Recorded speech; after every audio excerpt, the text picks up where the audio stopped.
East African community को पिछले दिनों डीआर कांगो में शांति स्थापना के लिए वार्ता स्थापित करने में सफलता हाथ लगी है। यह शांति वार्ता कब होने वाली है? 21 नवंबर को होने वाली है, अभी हुई नहीं है। देश के पूर्वी हिस्से में यहां के रेबल ग्रुप M23 और सशस्त्र बलों के बीच मुठभेड़ चल रही है। किसकी बात हो रही है? डीआरसी की बात हो रही है, यानी democratic Republic of the Congo. इसके बॉर्डर्स क्या क्या हैं? इसके borders south Sudan, central African Republic, Congo, Republic Congo, ठीक है, अंगोला, यहां आपको जो हिस्सा दिख रहा है ये भी अंगोला का ही हिस्सा है, ठीक है, तो ये अंगोला हो गया। Zambia, Tanzania, Burundi, Rwanda, Uganda. मैं हमेशा आपको कहता हूं, अगर आपने पीछे के एपिसोड्स देखे होंगे, कि जब भी युगांडा डीआरसी के जब बॉर्डर की बात करें, युगांडा, रवांडा और बुरुंडी, इन तीनों को लाइन से याद रखिए, ठीक है।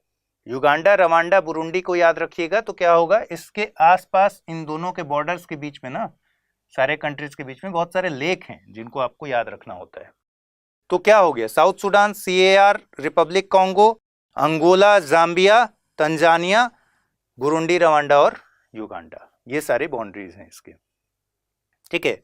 और आप यहां एक चीज ध्यान दीजिएगा कि ये जो छोटा सा हिस्सा है ये अटलांटिक ओशन से लगा हुआ है।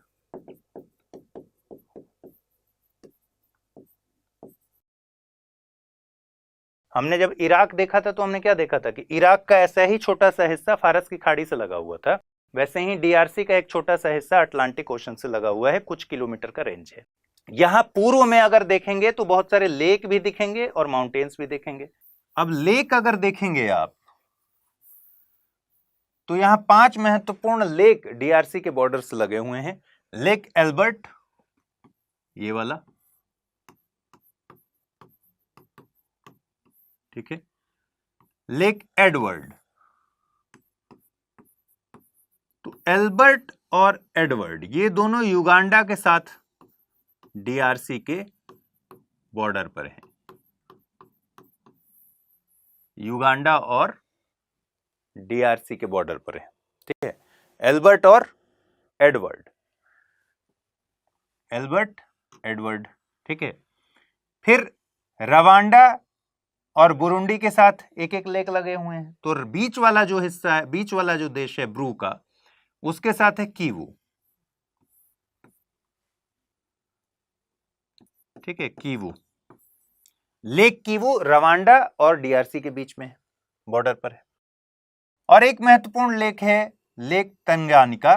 तंजानिका जो लेक है वो बुरुंडी, डीआरसी, तंजानिया और जाम्बिया, इन चारों से लगा हुआ है। किससे किससे लगा हुआ है? बुरुंडी और डीआरसी के बीच तो आपको साफ साफ दिख रहा है। फिर जैसे बुरुंडी और डीआरसी के बीच है, वैसे ही तंजानिया और डीआरसी के बीच में भी बहुत स्पष्ट तरीके से है। जैसे हमने यहां देखा, युगांडा और डीआरसी के बीच में एल्बर्ट है, युगांडा और डीआरसी के बीच में ही एडवर्ड है, फिर रवांडा और डीआरसी के बीच में कीवू है, बुरुंडी और डीआरसी के बीच में कौन सा है? तंजानिका, और यही तंजानिका तंजानिया और डीआरसी के बीच में भी है और जाम्बिया तक चला जाता है, ठीक है। तो इन चारों देशों का नाम इसमें आता है। फ्रांस, तो ये गलत हो गया, क्या होगा? यूक्रेन होगा। दूसरा है लाचीन कॉरिडोर, जो कि दे रहा है यूक्रेन। देखिए लाचीन कॉरिडोर कहां है? अजरबैजान और आर्मेनिया के बीच में एक डिस्प्यूटेड एरिया है, नागोर्नो काराबाख, ठीक है, नागोर्नो काराबाख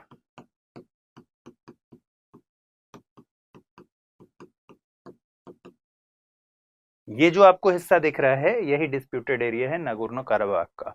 किसके किसके बीच में है? अजरबैजान और आर्मेनिया के बीच में, ठीक है। इसके बारे में भी हमने पहले बातचीत की है। तो अजरबैजान और आर्मेनिया के बीच में ये डिस्प्यूटेड एरिया जो नागोर्नो काराबाख है, इसी में लाचीन कॉरिडोर है। देखिए इस मैप पर समझिए, लाचीन कॉरिडोर जो है वो इसी, ये वाला एरिया जो है वो लाचीन कॉरिडोर का पार्ट है, अब समस्या यह है कि लाचीन कॉरिडोर पर अजरबैजान के एक्टिविस्ट्स ने कब्जा जमा रखा है दिसंबर से ही, ठीक है। और लाचीन कॉरिडोर से होकर जो रास्ता जा रहा है वही अर्मेनिया और काराबाख के बीच एकमात्र कनेक्शन का रूट है। उस पर कब्जा किसका है? अजरबैजान के एक्टिविस्ट्स का है, ठीक है।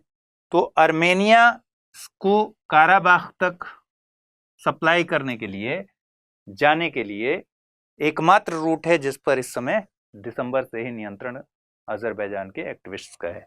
अब यहां एक दिख रहा है न्यू रूट, लेकिन ये अंडर कंस्ट्रक्शन है।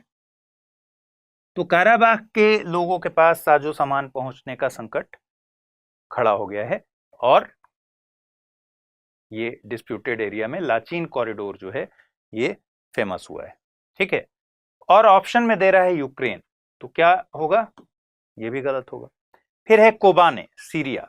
कोबाने में आंतरिक सुरक्षा को लेकर अजरबैजान और अर्मेनिया के बीच तनातनी चलते रहती है। एक इलाका ये भी आपको जानना चाहिए, नागोर्नो काराबाख, जो कि हमेशा आपने सुना होगा और खबरों में रहता है। चलिए नेक्स्ट, अगला सवाल मैंने पिछले एपिसोड में आपसे पूछा था, खबरों में रहने वाले निम्नलिखित स्थानों पर विचार कीजिए। खेरसन, सुवाकी गैप, जिम्नी आइलैंड या फिर सरपेंट आइलैंड और कैलिनिनग्राद। उपर्युक्त में से कितने स्थानों का संबंध है यूरोप से? केवल एक, केवल दो, केवल तीन या फिर सभी चार? ठीक है, सबसे पहले देखिए खेरसन, ठीक है। खेरसन इस बीच बहुत चर्चा में रहा है।